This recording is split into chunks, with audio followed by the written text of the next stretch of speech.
제가 여러분께 말씀드리고 싶은 것은 설교는 그저 관람하는 것이 아니라는 것입니다. 앉아서 구경하는 것이 아닙니다. 영적인 흥미거리가 아닙니다. 설교는 일종의 관계입니다.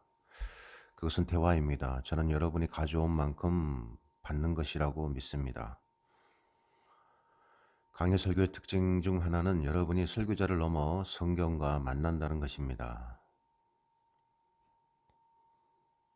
그것이 여러분이 성경을 가지고 오신 목적입니다. 여러분이 저기서 멀리 떨어져 앉아 계시더라도 하나님의 말씀이 여러분의 주의를 집중시키실 것입니다. 바로 그 말씀이 여러분 안에 있고 여러분 손 안에 있기 때문입니다. 그것은 대단히 중요한 것입니다. 왜냐하면 여러분이 여기 오실 때 저를 만나러 오시는 것이 아니기 때문입니다. 저는 단지 도구입니다. 저는 빛이긴 하지만 반사된 발광체로서 여러분에게 진짜 빛인 하나님의 말씀을 가르쳐 줍니다.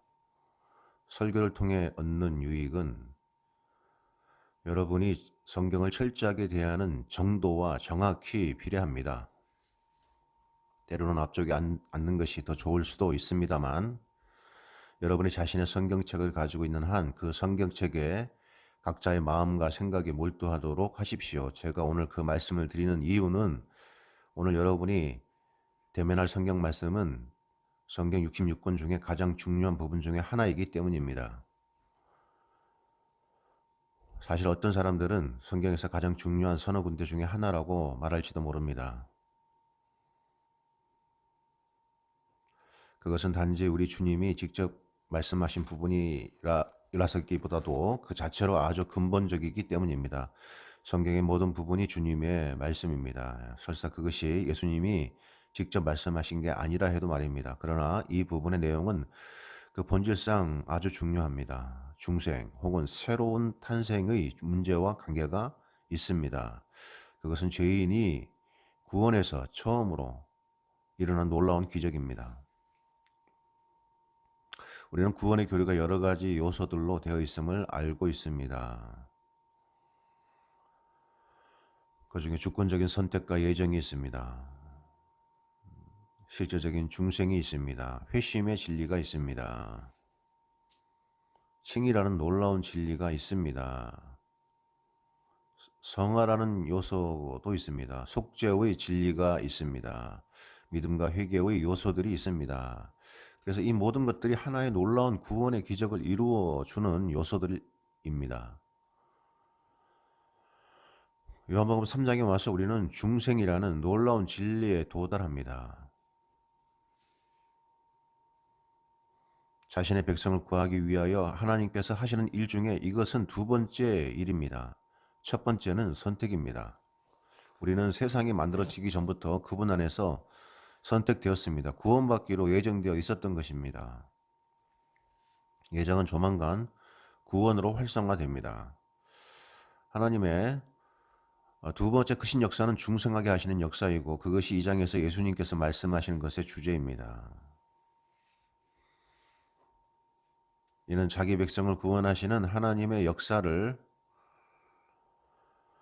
이해하는 데 있어서 대단히 근본적인 것입니다. 제가 여기에 10절을 읽어드리겠고 이제 공부를 시작하겠습니다. 진도를 많이 나갈까봐 걱정하지 마십시오. 요한복음 3장을 서둘러 나가게 되면 진리를 수박 거달게 하는 식으로 되기 때문입니다. 그런데 바리새인 중에 니고데모라 하는 사람이 있으니 유대인의 지도자라. 그가 밤에 예수께 나와 이르되 랍비여 우리가 당신은 하나님께부터 오신 선생인 줄 압니다. 하나님이 함께 하시지 아니하시면 당신이 행하시는 이 표적을 아무도 할 수 없기 때문입니다.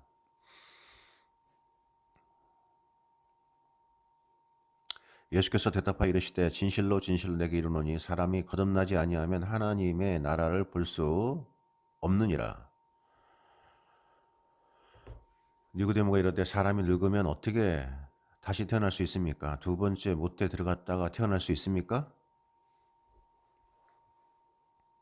예수께서 대답하시되 진실로 진실로 내게 이르노니 사람이 물과 성령으로 태어나지 아니하면 하나님의 나라에 들어갈 수 없다. 육으로 난 것은 육이고 영으로 난 것은 영이니 내가 네게 거듭나야 하겠다 하는 말을 놀랍게 여기지 말아라. 바람이 임의로 불매 내가 그 소리는 들어도 어디서 와서 어디로 가는지 알지 못하나니 성령으로 난 사람도 다 그러하다. 니고데모가 대답하여 이르되 어찌 이러한 일이 있을 수 있습니까? 예수께서 그에게 대답하여 이르시되 너는 이스라엘의 선생으로서 이러한 것들을 알지 못하느냐?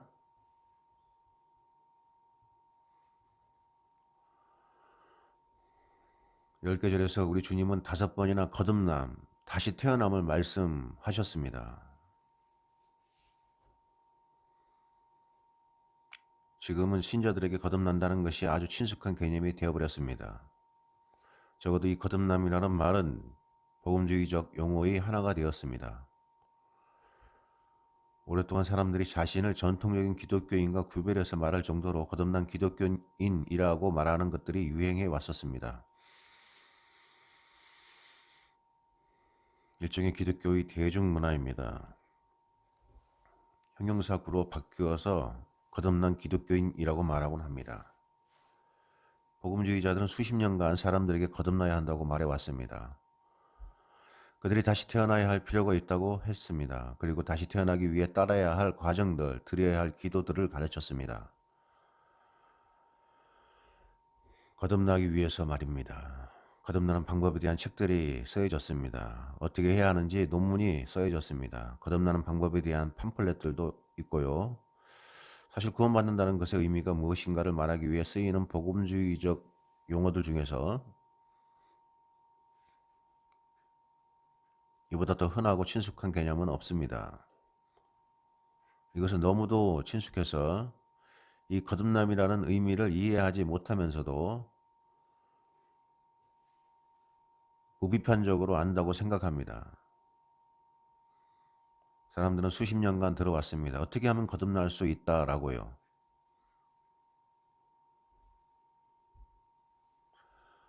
그러나 바로 이 거듭남이라는 것은 어떤 죄인이 할 수 있는 어떤 일과도 절대로 조화될 수 없는 것입니다. 그 때문에 예수님은 여기서 비유를 사용하셨습니다. 거듭난다는 비유의 핵심은 어떤 일이 일어나야 한다는 것입니다.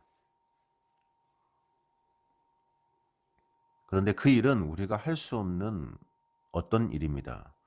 우리가 어떤 방법으로도 기여할 수 없는 일인 것입니다. 이 비유는 사람이 전혀 공헌할 수 없는 영적 실제를 말해줍니다.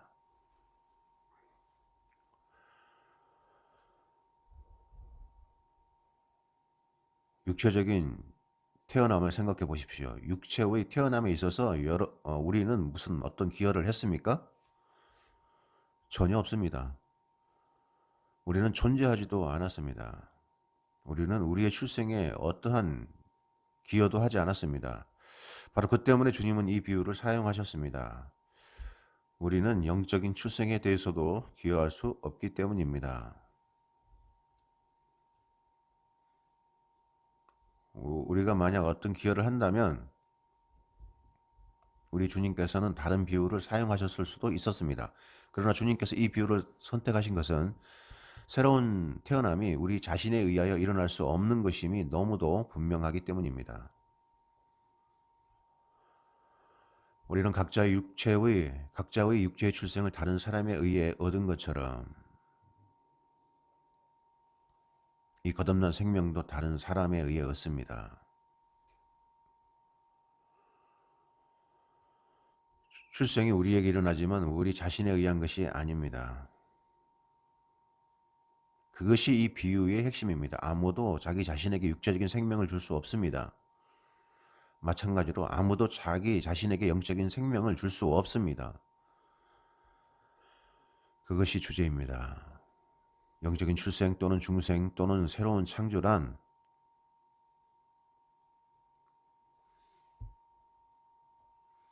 여러분이 어떤 용어를 사용하시던 간에 구원에 있어서 하나님의 두 번째 작업입니다. 그리고 이것은 전적으로 하나님의 작업입니다. 첫 번째 작업은 선택입니다. 전적으로 하나님께서 작업하시는 것입니다. 두 번째 작업도 중생, 역시 전적으로 하나님께서 하시는 일입니다. 이제 이 본문은 너무도 중요하고 너무도 근본적이고 기초적인 것이라서 사람이 이 실제를 이해하지 못하고 진정으로 구원받을 수는 없습니다. 여러분이 이해하실 필요가 없는 일들이 많습니다. 하나님의 선택 교리를 여러분이 반드시 이해하거나 심지어 꼭 믿어야 하는 것은 아닙니다. 하지만 구원받기 위해서는 중생, 다시 태어남의 교리를 반드시 이해해야만 합니다. 구원을 위해서 필요할 뿐만 아니라 복음 전도와 주님의 대명령을 수행하는 데 있어서 필수적입니다. 이것은 결정적인 진리이며 우리는 이것을 통해 일을 합니다. 저는 여러분이 이 놀라운 대화에 온전히 전념하셔서 저는 여러분이 이 놀라운 계시를 이해하게 되기를 바랍니다. 이것은 우리에게 친숙한 이야기입니다. 누구나 니고데모를 압니다. 우리는 그 이름을 압니다. 니고데모는 그리스도어이고 아람어로 바꿔 쓰인 것입니다. 헬라어의 뜻으로는 나이키에서 온 것으로 승리를 뜻합니다. 그의 부모는 그에게 아주 높은 사람의 이름을 지어줬는데 헬라어에서 따와서 아람어로 고쳐 쓴 것입니다. 그는 완전히 유대인이었지만 아주 독특하고 흔한 헬라어 이름을 갖게 된 것입니다. 우리는 그의 이야기를 압니다. 하지만 이 놀라운 이야기 속에 담긴 온전한 신학을 진정으로 이해하지는 못합니다. 저는 이 10개의 절을 세 부분으로 나누려고 합니다. 먼저 죄인의 근심을 보겠습니다. 1절과 2절입니다. 그리고 나서 구원자의 방법을 보겠습니다. 그 다음에 성령의 역사로 들어갑니다. 아시겠어요? 간단한 개요를 기억하십시오. 죄인의 근심, 구원자의 방법, 성령의 역사. 이것은 단순한 이야기가 아닙니다. 많은 경우에 이것이 이야기로 간주되고 깊이 들어가지 않곤 합니다. 그러나 우리는 아마도 여러분이 이전에 가지 못했던 곳까지 갈 것입니다. 이 이야기에 매우 깊은 곳까지 가야 하기 때문에 여기 10개의 절을 다루는데 한 달이 걸릴 수도 있습니다. 그러나 약속드릴 것은 그것이 여러분에게 큰 보배가 될 것입니다. 저는 여러분께 요한복음의 전체 목적이 두 가지 개념으로 이해될 수 있다는 것을 말씀드려 왔습니다. 하나는 논증적인 것으로서 그리스도의 신성을 방어하는 것입니다. 그것은 그리스도의 신성에 대하여 증거하는 것입니다. 모든 구마다, 부분마다, 사건마다 그분이 하나님의 아들이심을 가리킵니다. 그러므로 논증적인 면이 있습니다. 둘째로는 복음 전도의 목적입니다. 그분이 하나님의 아들이라고 우리가 이해함으로써 그분을 믿고 영원한 생명을 얻는 것입니다. 그것이 복음 전도의 측면입니다. 이 이야기도 다르지 않습니다. 이것은 먼저 논증적입니다. 예수님이 하나님의 아들이라고 증거합니다. 어떻게 그런 겁니까? 왜냐하면 예수님은 니고데모가 생각하는 것을 아시기 때문입니다. 전지하신 하나님이기 때문입니다. 또한 복음 전도의 목적이 있습니다. 구원에 필요한 진리를 가르쳐 주기 때문입니다. 요한은 여기에서도 일관되게 논증적이면서 전도를 위한 내용을 다루고 있습니다. 이 이야기가 전해주는 분명한 것을 제가 시작해서 말씀드리고 끝마치면서 말씀드릴 것입니다. 이 이야기에서 분명한 것은 구원은 더 종교적인 사람들을 위한 것이 아니라는 것입니다. 더욱더 선해지려고 노력하는 사람들을 위한 것이 아닙니다. 도덕적으로 개선된 삶을 살아가려는 사람들을 위한 것도 아닙니다. 어떤 악들로부터 돌아서려는 사람들을 위한 것이 아닙니다. 악한 행동을 줄이고 고상하고 착한 행동을 많이 하려고 노력하는 사람들을 위한 것이 아닙니다. 구원은 그런 사람들을 위한 것이 아닙니다. 구원의 나라는 하나님의 나라는 오로지 그 모든 것을 다 버린 사람들을 위해 열려 있습니다.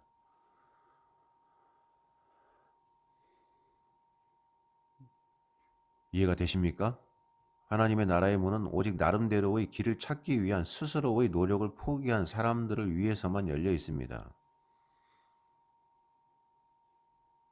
그러나 하나님으로부터 새로운 생명을 받습니다. 다른 말로 하면 그들은 자기 자신을 개선시켜서 구원받을 수는 없고 그들은 자신이 아닌 다른 사람으로 바뀌어야 한다는 것입니다. 하나님의 나라의 문은 그 나라의 자리를 차지하려고 노력하기를 그친 사람들에게 열려 있습니다. 그들은 새로운 생명을 받습니다. 여러분은 자신의 전 인생에 있어서 방법들을 제거해야 합니다. 리셋 버튼을 누르고 모든 것을 다시 시작하는 것입니다. 이 본문으로 들어가면서 저는 2장 23절을 다시 보기 원합니다. 왜냐하면 거기가 시작점입니다. 예수님은 예루살렘에 계십니다. 이것이 그분의 사역에서 첫 번째 유월절입니다. 또한 여러분은 주님의 마지막 유월절도 기억하실 것입니다. 그때는 주님 자신이 유월절 희생양이셨습니다. 그러나 여기는 주님의 사역에 있어서 첫 번째 유월절입니다. 예루살렘에 가셨고 몇 주 동안 많은 순례자들과 함께 계셨습니다. 왜냐하면 유월절 다음에는 무교절이 이어지기 때문입니다. 몇 주 동안 큰 종교 행사가 진행되는 시기였습니다. 그 축제 기간 동안에 23절을 보시면요. 주님이 유월절에 예루살렘에 계셨는데 그 많은 사람들이 그분의 이름을 믿었습니다. 그분이 하신 표적들, 이적들을 보면서요. 주님은 거기 계시는 내내 이적들을 행하셨습니다. 신적인 능력을 보여주신 것입니다. 우리는 이적에 다양한 종류가 있다는 것을 압니다. 마귀를 제압하는 권세, 질병을 다스리는 능력, 죽음을 이기시는 능력, 자연을 다스리는 능력. 우리는 주님이 여기서 어떤 이적들을 행했는지 말하지 않습니다. 하지만 많은 신적인 기적들이 있었습니다. 그 결과로 많은 사람들이 그분의 이름을 믿었습니다. 그것은 좋은 일이고 출발점입니다. 우리가 시작해야 하는 지점이라고 해둡시다. 여러분 어느 정도 예수님의 이름을 믿기 시작해야 합니다. 그분의 이름, 그분의 정체를, 그분이 주장하시는 그분의 신분을 믿어야 합니다. 그런데 많은 사람들이 믿었습니다. 그분의 표적들을 보고서 말입니다. 그러나 24절을 보면 예수님은 그들에게 자신을 의탁하지 않으셨습니다.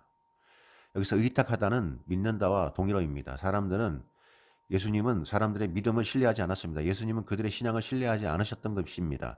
주님은 구원자로서 그들에게 자기 자신을 의탁하지 않았습니다. 그들은 아직 구원받기에 충분하게 믿지 않았기 때문입니다. 그들은 믿었지만 구원받기에는 충분하지 않았습니다. 그러면 예수님께서는 왜 그들에게 자신을 의탁하지 않았습니까? 그들의 믿음의 본질을 어떻게 아셨을까요? 24절 끝에 보면 이는 친히 모든 사람을 아심이라 또 사람에게 대하여 누구의 증거도 받으실 필요가 없었으니 이는 그가 친히 사람 속에 있는 것들을 아셨기 때문입니다. 그들이 무슨 말을 했건 상관없습니다. 주님은 그들이 자기를 믿는다는 것을 어떻게 아셨을까요? 그들이 말했을 것입니다. 이것은 단 한 번의 일이 아닙니다. 군중들이 와서 우리는 모두 믿습니다 하고 말했습니다. 며칠간 몇 주간 주님은 가르치셨고 기적을 행하셨습니다. 사람이 오고 가면 말했습니다. 우리는 당신을 믿습니다. 우리는 당신이 하나님께로부터 온 선생인 줄 믿습니다. 하나님의 능력이 함께하지 않는다면 당신이 이런 일을 할 수 없기 때문입니다. 하지만 예수님은 그것을 구원받을 만한 믿음으로 여기지 않았습니다. 그들과의 관계를 맺지 않으셨습니다. 왜 그렇습니까? 그들의 믿음이 구원을 얻기에는 충분치 않았기 때문입니다. 어떻게 아셨을까요? 왜냐하면 주님은 그들의 속을 아셨기 때문입니다. 전지하신 능력입니다. 우리는 그것을 이미 나누었습니다. 그것은 그분이 하나님이라는 증거입니다. 그런데 이 사람들 중에 한 명, 즉 그분의 표적들에 감동해서 예수님을 믿은 사람들 중에 한 명이 니고데모였습니다. 그들 중에 한 명이었습니다. 사실 우리가 알기로는 한 명입니다. 성경 속 이 이야기에서 이 사람 이야기만 나오기 때문입니다. 니고데모의 이야기는 2장 23절에 대한 해설이라고 할 수 있습니다. 그는 믿기는 했지만 구원받기에 충분치 않은 많은 사람들 중에 한 명이었습니다. 예수님은 어떻게 아셨을까요? 그의 마음을 아셨기 때문입니다. 여기에 시작하는 절에 그 설명이 있습니다. 여기에 여러 가지 관점에서 봐도 아주 강력한 이야기가 있습니다.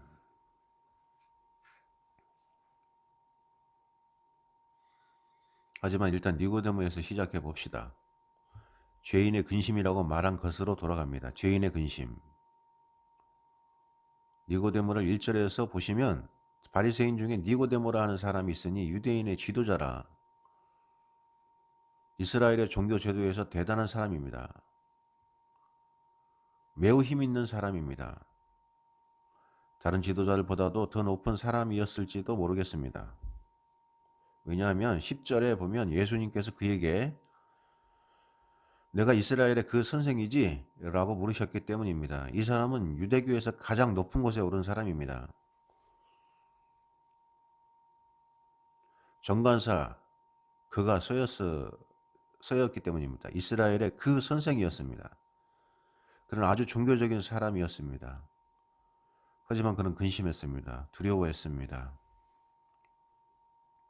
죄책감이 있었고 불안하고 의심스러웠습니다. 확신이 없었습니다. 왜 그랬을까요? 왜냐하면 그는 변절자이기 때문입니다. 그는 흠이 있는 종교 제도의 일부였습니다. 변질된 유대교 말입니다. 그는 위선자였습니다. 그는 하나님을 알지 못했습니다. 그는 하나님을 진정으로 사랑하지 않았습니다. 그의 마음은 바뀐 것이 없습니다.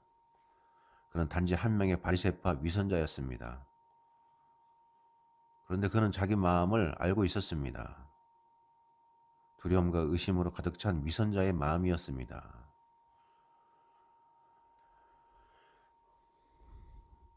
그는 무엇을 두려워했을까요? 그는 하나님 나라로 가고 있지 않았던 것입니다. 그것이 죄인의 근심이었습니다. 그는 자기가 부활과 천국의 영원한 생명으로부터 향하고 있지 않은 것을 알고 두려워했습니다. 만약 여러분이 자기의 종교에서 정상에 올랐지만 하나님 나라에 갈 것이라는 확신이 없다면 근심하게 될 것입니다. 종교적이지 않은 사람, 무신론자, 공개적으로 부도덕한 사람은 심판에 대한 두려움이 있지만 고위직의 위선자가 두려워하는 그 정도는 아닙니다. 왜냐하면 고위직의 위선자는 해야 할 일을 다 했고 자기가 하나님을 알지 못한다는 두려움과 깨달음이 찾아오면 그는 더 이상 갈 곳이 없습니다. 이미 최정상의 자리에 와 있기 때문입니다. 그게 니고데모였습니다.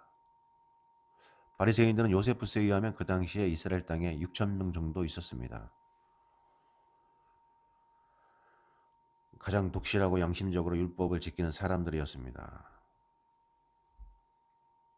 성경의 율법뿐만 아니라 그들이 조상이 만든 모든 전통들을 지켰습니다. 그들이 거룩해지기 위해 고안한 처방들이었습니다. 바리새란 말은 분리되었다는 뜻입니다. 그들은 분리된 사람들이었습니다. 율법에 헌신함으로써 다른 사람들과는 분리되어 있다는 것입니다. 죄로부터 분리되어 있었고 악으로부터 분리되어 있었고 기타 등등. 그들은 변질되고 부패한 유대교의 핵심입니다. 요한복음 2장 13에서 18절에서 성전에서 예수님께서 공격하신 사람들이 바로 그들입니다. 주님은 채찍들을 만드시고 사람들을 내쫓으셨습니다. 주님이 공격하신 것은 그들의 제도였습니다.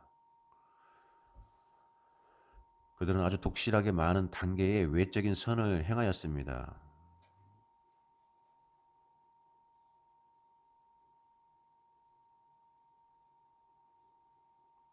바리새인이었던 바울의 증거를 들어보십시오. 빌립보 3장입니다. 만일 누구든지 다른 이가 육체를 신뢰할 만한 것이 있는 줄로 생각하면 나는 더욱 그러하다. 나는 8일 만에 할례를 받고 이스라엘 족속이요 베냐민의 지파요 히브리인 중에 히브리이다. 그것은 모든 전통을 따랐다는 뜻이고 율법으로는 바리새인이요 열심으로는 교회를 박해하고 율법의 의로는 흠이 없던 자다. 여기 바울이 바리새인의 증언을 했습니다. 나는 모든 종교적인 행동을 했었다. 율법을 준수했었다. 난 정결했다. 나는 관습을 따랐다. 나는 모든 것을 했다. 그들은 결국 어떤 괴기한 세부 사항까지 만들어냈습니다. 예를 들어서 기록을 보면 바리새인들은 안식일에는 거울을 보지 않았습니다. 거울은 꼭 유리가 아니라 평평한 금속이 될 수도 있었습니다. 바리새인들은 흰머리를 뽑고 싶은 마음이 생길까 봐 안식일에는 거울을 보지 않았다고 합니다. 흰머리를 뽑는 것은 안식일에 일하는 것이 되기 때문입니다. 바리새인은 인후통이 생기면 보통 식초로 가글을 했었는데요. 그렇게 소독을 하곤 했습니다. 그런데 안식일에는 가글을 할 수 없었습니다. 그것은 일하는 것이기 때문입니다. 식초를 마시면 바로 삼켜버려야 했습니다. 바리새인은 안식일에 낳은 달걀을 먹으려면 안식일에 달걀을 낳은 그 닭을 죽여야 했습니다. 그들은 좋은 것을 한답시고 이렇게 우스꽝스러운 공식들을 개발했습니다. 이것은 그 중에 하나였습니다. 바리새인에 대하여 성경에서 가장 잘 묘사된 부분은 마태복음 23장에서 우리 주님이 말씀하신 것입니다.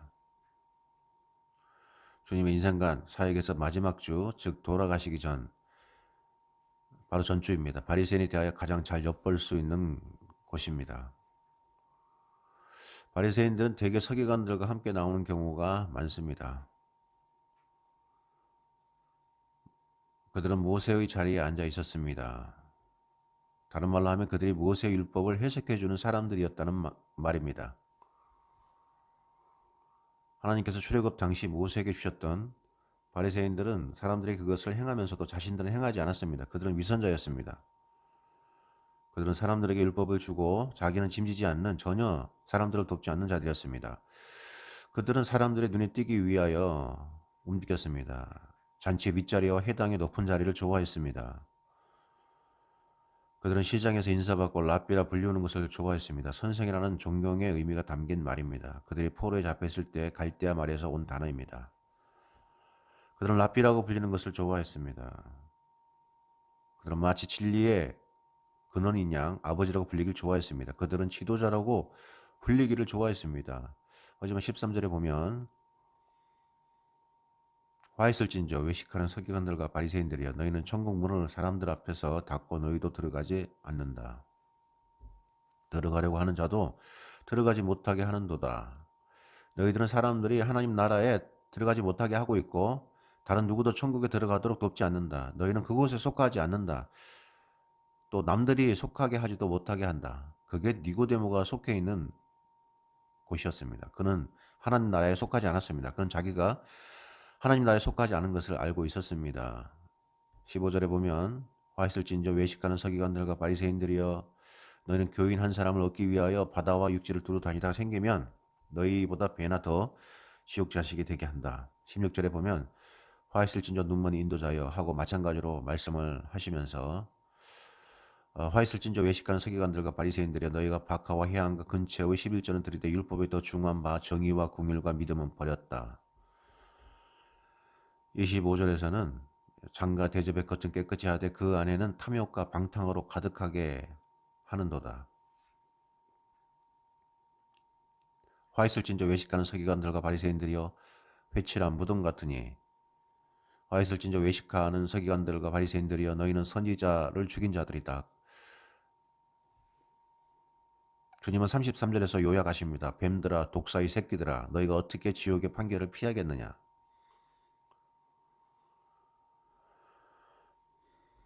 니고데모를 포함한 바리새인들은 가장 높은 지위에 있었습니다.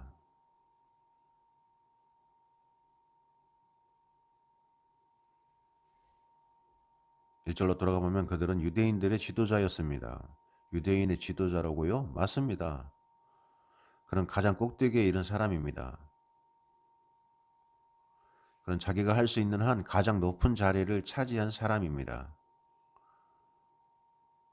그는 산헤드린의 회원이었습니다. 요한복음 7장에서 알 수 있습니다. 모든 지도자들 중에 70명이 선택되어 이스라엘의 종교적 지도자 노릇을 합니다. 그들의 대부분은 바리새인이고 사두개인들도 있습니다. 가장 엘리트들이며 어떤 경우는 재벌인 경우도 있습니다.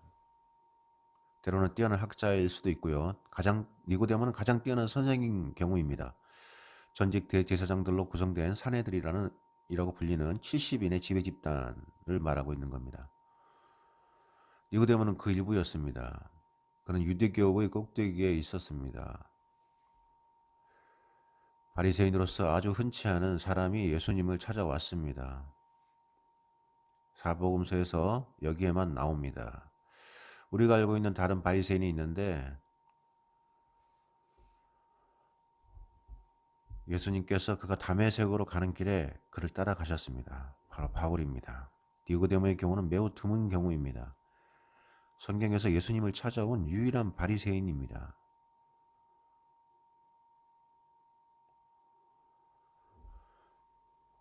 그는 위선자처럼 두려움과 불안으로 가득 차 있었습니다.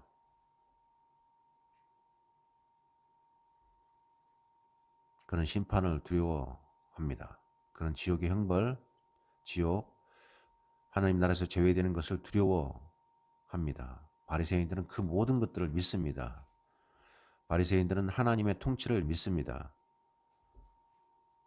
바리새인들은 인간의 책임을 믿습니다.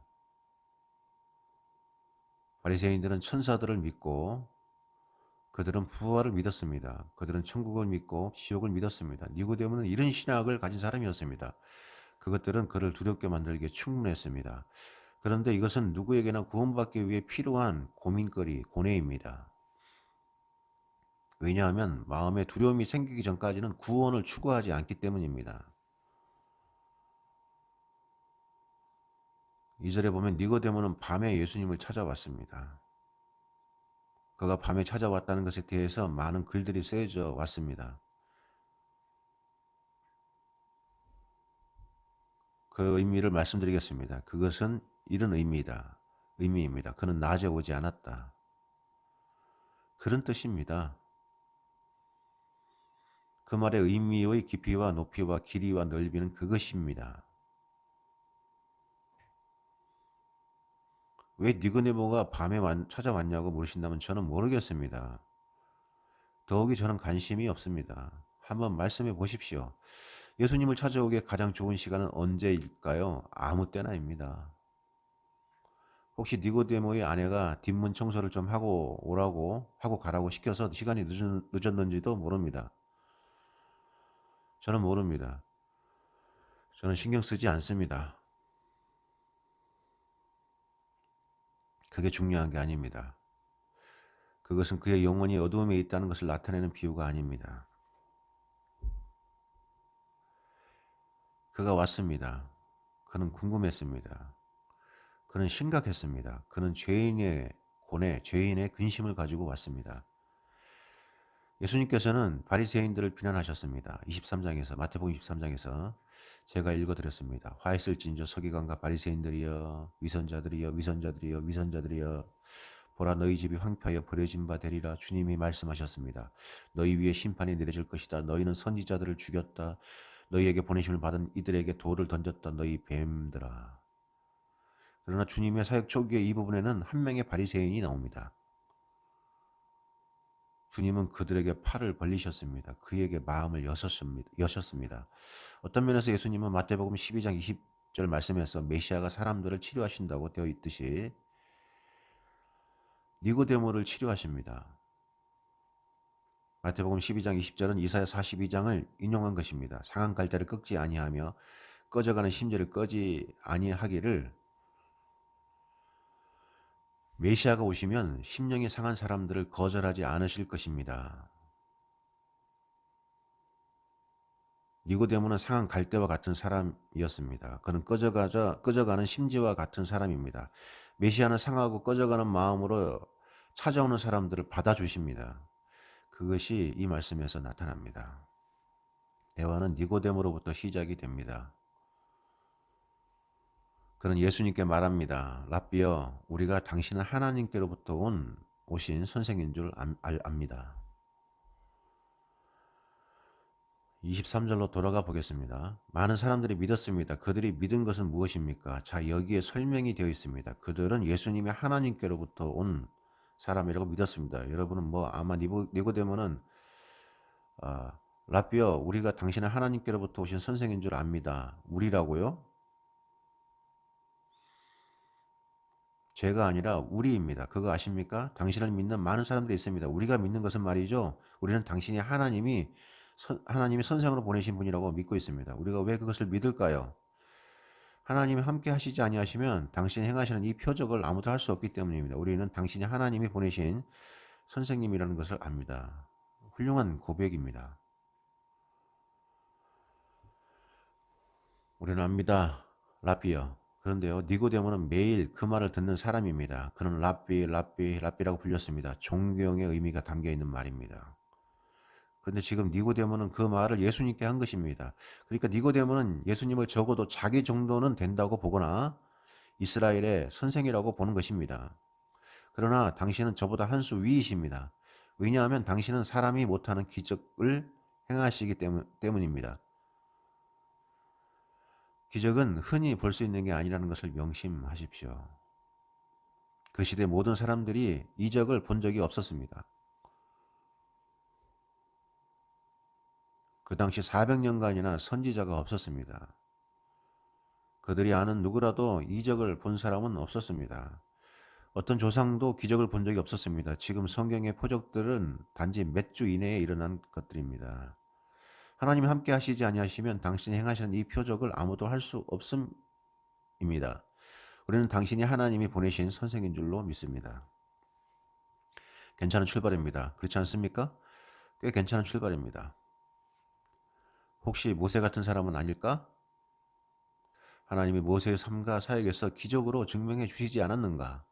엘리야나 엘리사처럼 하나님께서 표적으로 확정해 주시는 게 아닐까? 이사야, 에레미야, 요나, 에스겔과 같은 선지자는 아닐까?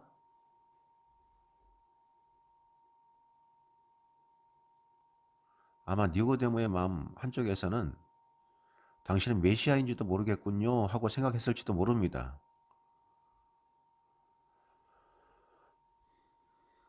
하지만 그는 요한복음 1장의 5 제자들과 같이 좀 더 알아보려고 했던 것이었습니다. 그 제자들을 기억하십니까? 침례 요한의 추종자들. 침례 요한이 예수님을 따라가라고 했고 그들은 예수님을 따랐습니다. 그날 밤에 예수님과 마주 앉아 자기들의 믿음을 채우기 위하여 예수님께 모든 질문을 했었습니다.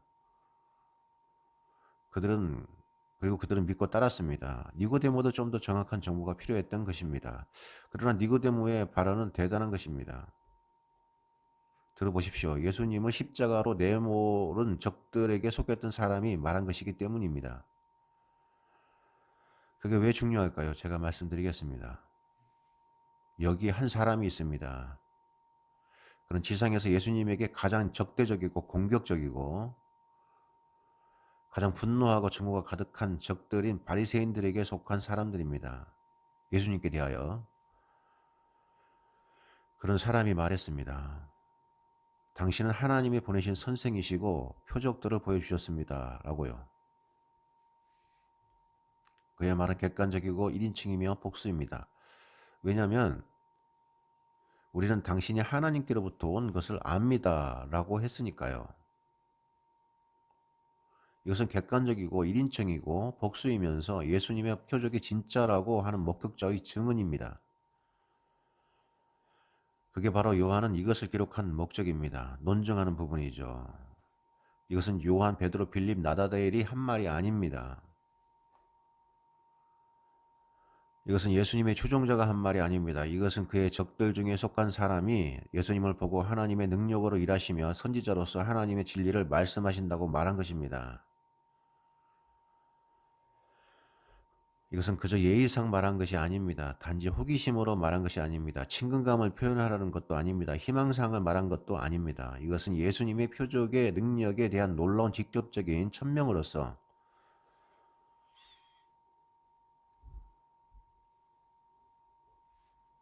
이분이 하나님께서 보내신 선생이라고 확신한 것입니다. 확언한 것입니다. 무관심하거나 적대적이어야 할 사람이 말입니다. 그러므로 예수님은 자신을 니고데모에게 의탁하지 않으셨습니다.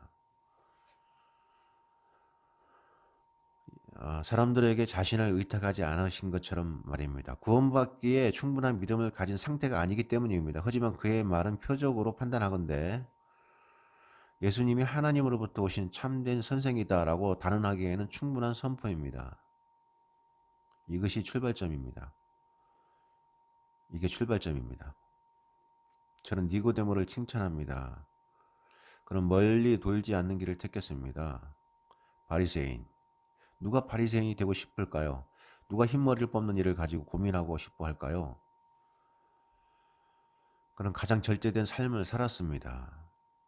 일단 여러분이 바리새인이 되면 모든 사람들이 여러분을 그 절제된 삶으로 올가맬 것입니다. 그 의무감은 대단합니다. 사실 그가 밤에 온 이유들 중에 하나는 예수님을 만나기 위하여 동료들을 피해 혼자 빠져나올 틈이 그 시간밖에 없었기 때문이었을지 모르겠습니다. 그는 종교의 정상에 올랐습니다. 종교에서 최고의 자리에 올랐습니다. 그는 꼭대기까지 갔습니다. 그는 가장 정성을 들인 바리새인들이었습니다. 아무리 작은 식물에 대해서도 그는 11조를 드렸습니다.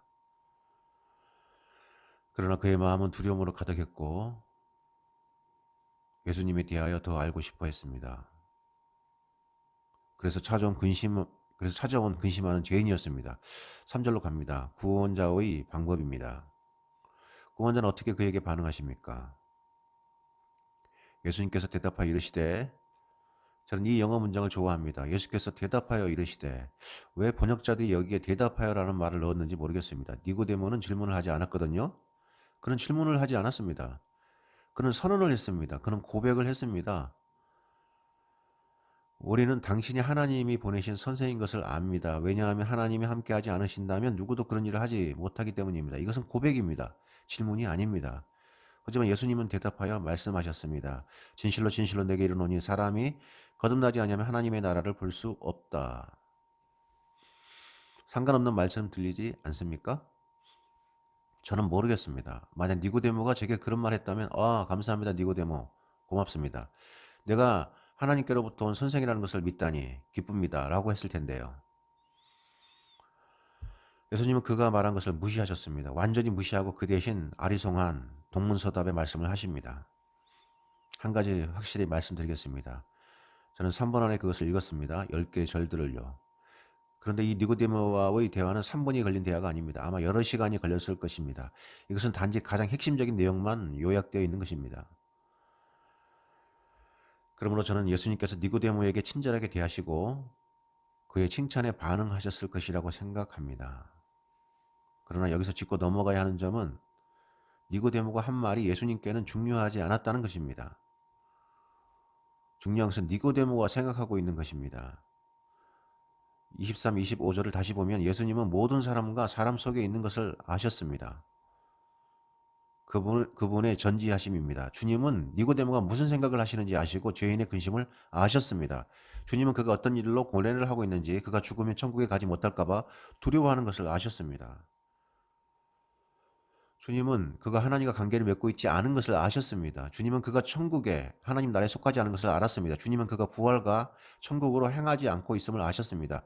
그것을 아셨기 때문에 예수님은 그의 입술에서 나온 말들을 무시하고 바로 그의 마음으로 다가가셔서 마치 광고판을 읽듯이 그의 속을 읽었습니다. 예수님께서 대답하여 이르시되 진실로 진실로 내게 이른다. 사람이 다시 태어나지 아니하면 하나님의 나라를 볼 수 없다. 이것이 중요한 문제였습니다. 그는 하나님 나라를 놓칠까 봐 두려워했습니다. 자기의 종교의식, 외적인 종교행위, 모든 어리석은 순종들, 랍비들이 수세기 동안 행해온 그 모든 처방들이 자신을 천국으로 하나님 나라로 안내주지 못할까 봐 두려워했던 것입니다. 지금 그는 무엇을 말하고 있습니까? 하나님 나라는 네 가지로 이해될 수 있습니다. 우주적인 천국, 시편 93편입니다. 주가 다스리신다. 주님은 온 우주를 다스리십니다. 주님은 영원토록 다스리십니다. 그것이 하나님 나라의 한 가지 측면입니다. 영원한 온 우주의 나라입니다. 두 번째는 중개적인 나라입니다. 구원과 구속의 나라로서 땅에서 중재하시는데 인간이라는 도구를 이용하셔서 사람들을 구원하십니다. 그 나라의 세 번째 측면은 천년왕국입니다. 인간 역사의 끝에 그리스도께서 천년간 나라를 통치하십니다. 그 나라의 네 번째 측면은 새하늘과 새 땅의 영원한 나라입니다. 정리하면 전 우주적인 왕국으로서 하나님이 모든 것을 다스리시고 구원의 나라로서 인간의 역사를 통해 다스리시며 다음으로 지상에서 천년 왕국을 그리스도께서 통치하실 것이며 그 다음으로는 영원한 나라가 올 것입니다. 이 본문에서 말씀하시는 것은 이 전 우주적인 나라를 말하는 것이 아닙니다. 미래의 천년 왕국도 아니고 영원한 나라도 아닙니다. 여기에서는 구원의 나라를 말하고 있습니다. 구속받은 특별한 나라. 심판으로부터 구원받은 사람들, 하나님과 화해하여 영원히 친밀해진 사람들, 부활하여 천국의 삶을 향한 사람들에 관한 것입니다. 예수님은 너는 그 나라에 들어가지 못한다. 너는 다시 태어나지 않는다면 그 나라에 들어갈 수 없다고 말씀하시는 것입니다. 적어도 이 본문에서는 우리 주님은 니고데모의 말에 대해서는 대꾸하지 않으셨습니다. 주님은 그의 마음 중심으로 곧바로 들어가셨습니다. 니고데모는 자신 유대교의 자리를 차지하고 있음을 알고 있었습니다. 그는 유대교에서 매우 높은 자리에 있었습니다. 그는 아브라함의 자손이었고 순종적인 바리새인이었습니다. 그러나 그는 하나님 나라에서는 자리가 없었습니다. 아브라함이 육체적인 조상이었지만 하나님은 니고데모의 영적 아버지가 아니었습니다. 그는 이교도들과 다를 것이 없었습니다. 그는 자기의 종교가 천국으로 인도할 것이라고 믿었지만 그의 마음 중심은 그렇지 못하다는 것을 알았습니다. 예수님은 그에게 길을 가르쳐 주시며 진실로 진실로 요한복음에서 이 말씀이 25번 나옵니다. 예수님은 그것을 반복해서 말씀하십니다. 예수님은 5절에서도 다시 말씀하십니다. 진실로 진실로. 예수님께서 그것을 말씀하실 때에는 주님은 거짓을 바로 잡으려고 하시는 것입니다. 거짓이란 바로 유대교입니다. 유대 종교입니다. 내가 진실을 말해주겠다. 진실로 진실로 강하게 강조하십니다. 당시 유대인들의 생각은 고의로 변절하거나 신성모독을 하지 않는 한 자기들이 부활하고 천국에 갈 것이라고 믿고 있었습니다. 모든 유대인들은 괜찮다는 것이었습니다. 다 구원을 받을 수 있다는 것입니다. 내가 진실을 말해주겠다. 너는 그 거짓을 버려야 한다. 여기에 진리가 있다. 진실로 진실로 내게 이르노니 사람이 다시 태어나지 아니하면 하나님의 나라를 볼 수 없다.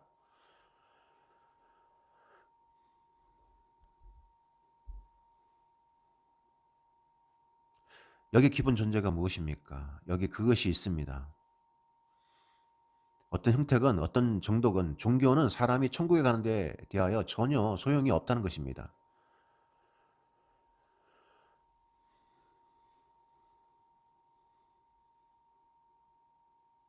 아시겠습니까? 어떤 형태의 어떤 정도의 종교건 간에 완전히 무익합니다. 도움이 되지 못합니다. 아무리 최고의 헌신을 한다 하더라도 무효합니다.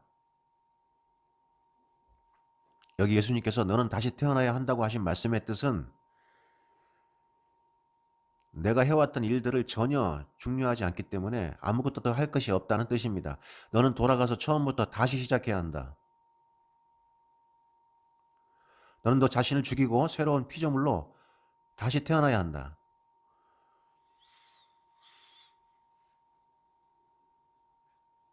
주님의 말씀은 최종적으로 인간의 종교적 헌신의 행위를 산산이 부서뜨렸습니다.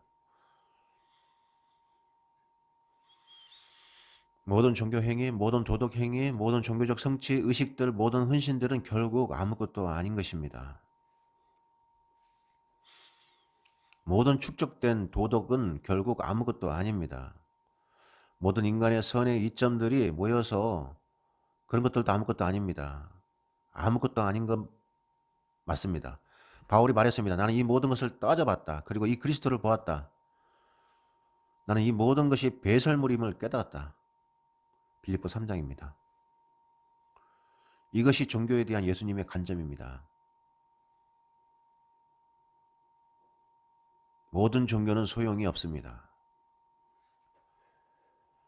절대적으로 소용이 없습니다. 여러분이 교황이 된다 해도 그 종교는 아무 소용이 없습니다. 저는 이교도 무신론자와 다르지 않기 때문입니다. 너의 종교는 아무것도 아니다. 그것은 아무것도 아니다. 구세주께서 제시하시는 방법은 다시 태어나야 한다는 것입니다. 본문에서 5번이나 주님은 말씀하십니다. 너는 처음으로 돌아가야 한다. 모든 종교적 행위를 취소하고 삭제하라. 모든 종교적인 성취, 도덕적인 성취, 모든 인간적인 선함들, 모든 고상한 행동들은 모두 합해서 제로다. 아무것도 아니다. 여러분들 다시 태어난다는 말이 친숙하지만 다시라는 말을 좀 설명하라고 합니다. 그리스어로 아노덴입니다. 그것은 위로부터라는 뜻입니다. 위로부터. 이것은 다시 태어난다라고 번역될 수 있습니다. 하지만 이것은 또한 위로부터 태어난다라고도 번역될 수 있습니다. 두 가지 번역이 다 맞습니다. 너는 위로부터 다시 태어나야 한다. 위로부터. 하늘로부터. 너는 그 나라에 들어가기 위해서는 다시 위로부터 창조되어야 한다. 그 말은 너는 거기에 어떠한 기여도 할 수 없다.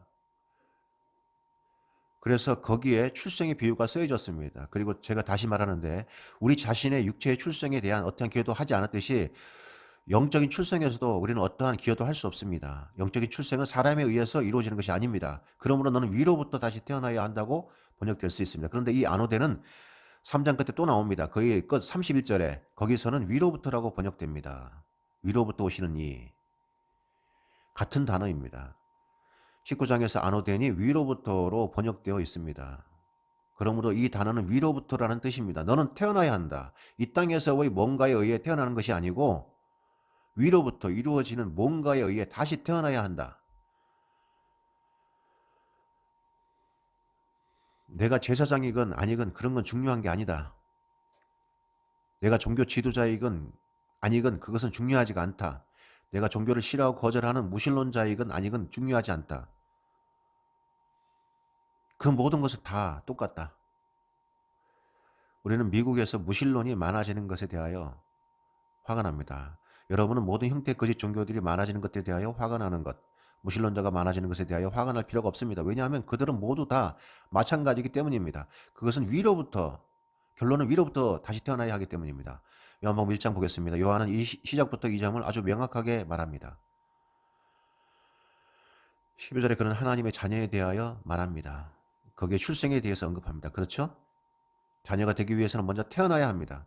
하나님의 자녀가 되기 위해서는 위로부터 태어나야 합니다. 그것이 요한이 말한 것입니다. 그런 하나님의 자녀가 되는 권세를 얻는 것이 그분의 이름을 믿는 13절에 분명히 말합니다. 혈통으로 나지 아니한. 그 말은 이 영적인 출생은 유전으로 받는 것이 아니라는 뜻입니다. 육종으로 나지 아니한. 이 말은 간절히 원한다고 해서 얻어지는 것이 아니라는 뜻입니다. 사람의 뜻으로 나지 아니하고 이것은 인간이 구하는 종교적 방법으로 되는 것이 아니라는 뜻입니다. 오직 하나님에 의한 출생입니다. 하나님에 의해 위로부터 다시 태어나는 것입니다. 중생은 하나님 나라로부터 일어나는 하나님의 기적입니다. 니고데모는 육신의 생명을 가졌지만 자신이 그것에 기여한 바는 없었습니다. 그에게는 영적인 생명이 없었습니다. 그런데 그에게는 그것이 필요했습니다. 그러나 자신은 거기에 그것들에 대하여 어떤 기여도 할 수 없었습니다. 왜냐하면 그것은 하나님의 일로서 자기 자신을 신뢰하는 것을 그만둔 사람들에게만 일어나는 것입니다. 하나님의 위엄으로서 예수님은 영광의 한마디 말씀으로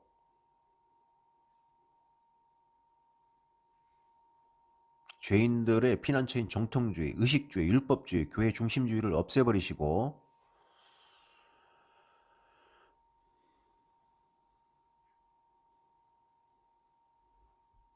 영적인 진리의 화살로 전국을 겨냥하십니다. 너는 그 모든 것을 무효화해야 한다. 그것들은 배설물이다. 너는 다시 태어나야 한다. 예수님은 율법을 존중하셨습니다. 대단히 율법을 존중하셨습니다. 주님은 율법의 저자이십니다. 주님은 율법을 완성하신 분입니다. 하지만 그것이 구원해 주지 않는다는 것을 아십니다. 율법은 구원하지 못합니다. 니고데모는 한 가지 그에게 크게 필요한 것이 있었는데 그것은 모든 죄인들에게 크게 필요한 한 가지와 똑같습니다. 다시 만들어져야 합니다. 다시 태어나야 합니다. 위로부터요. 그리스도의 놀라운 진리는 하늘에서 내려오는 파괴적인 번개와 같이 사람과 하나님 사이의 모든 형식들, 공식들, 신조들, 율법적 요구들, 교회 의식들을 쪼개버리십니다.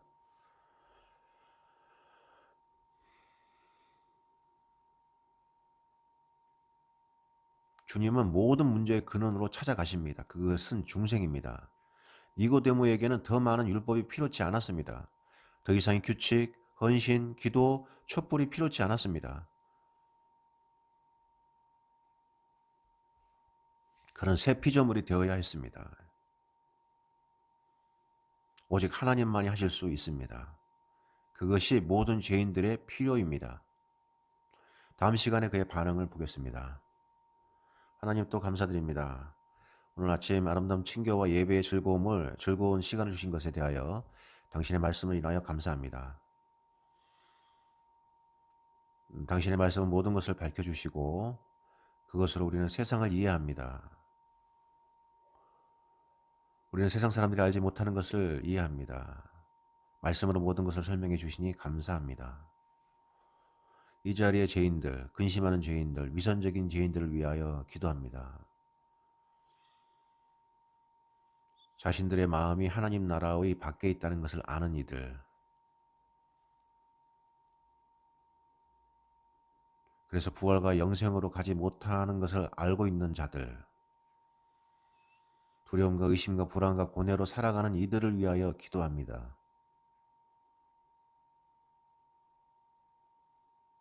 누군가는 종교적인 노력을 했고 어떤 이들은 매우 간절히 노력했습니다. 하지만 그것들은 영혼에 무익합니다. 그들을 위해 기도합니다. 오 주님, 그들이 노력하기를 멈추고 당신께 생명 주시기를 부르짖게 하십시오. 그리스도를 믿게 해 주십시오. 하나님의 자녀가 되는 권세를 주십시오.